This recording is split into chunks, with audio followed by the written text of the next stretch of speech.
और जब शिष्य जिज्ञासु हो, शिष्य गुरु का सेवक हो, गुरु भक्त हो, तो गुरु अपना गुप्त से गुप्त ज्ञान भी अपने शिष्य को दे देता है। यहां तक कि गुरु अपनी वसीयत तक शिष्य के नाम लिख लेता है, भैया मेरे बाद सब कुछ मेरे चेले का है, इस चेले का। हजारों चेलों में से एक चेले के नाम गुरु करता है, हजारों के नाम वसीयत नहीं लिखता, हजारों में से एक के नाम लिखता है। और वो कौन? जो सबसे ज्यादा प्रिय हो। और वो प्रिय कौन है? सूत जी महाराज।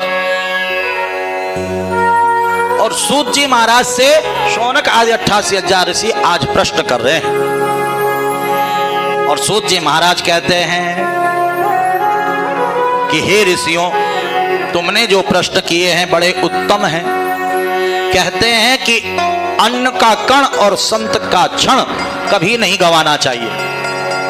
जो अन्न का कण और संत का क्षण व्यर्थ में गंवाता है वह अपराधी होता है, वह पापी होता है, उसे दुख भोगना पड़ता है।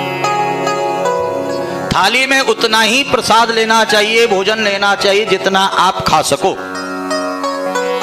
और यदि आप एक भी अन्न का दाना जो है नाली में बहाते हो या उसको जो है बर्बाद करते, तो अन्न श्राप दे देता, क्योंकि अन्न ही ब्रह्म है, अन्न ही ब्रह्म है।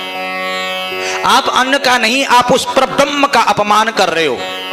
इसलिए कभी भी अपने घर पर, कई लोगों की आदत होती है, हम देखे, हम बोलेंगे नहीं, पर हम देखते हैं माताएं इतना सारा पका देती हैं, शाम को सुबह को या जब भी हो वो बासी हो जाए तो उसे नालियों में फेंक देती हैं। उसे जो है कूड़े वाला आता सुबह, उसके कूड़े के जो है उसमें डाल देती हैं।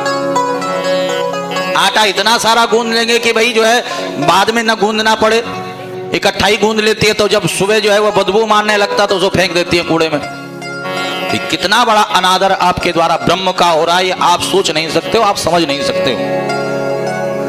कितना बड़ा आप अपमान कर रहे हो ब्रह्म का। तो अन्न का कण और संत का क्षण, संतों महापुरुषों के पास जाओ, ज्ञानी विद्वानों के पास जाओ तो फालतू की चर्चा नहीं करनी चाहिए। संत महापुरुषों के पास, ज्ञानियों के पास जाओ तो प्रश्न करो कि परमात्मा कैसे मिलेंगे, भगवान कैसे मिलेंगे। हम देखे महाराज, जब कोई आता है तो इधर उधर की बातें लेकर के बैठ जाता है, तो ये भी अपराध माना जाता है। तो यहाँ पर सूत जी महाराज कहते हैं तुमने जो प्रश्न किए हैं बड़े उत्तम प्रश्न किए हैं। कृष्ण भक्ति परम श्रेय शास्त्र सारस्य से वही प्रयोजनम सतो रक्षा कर्म सृष्टियादि लक्षणम अवतारा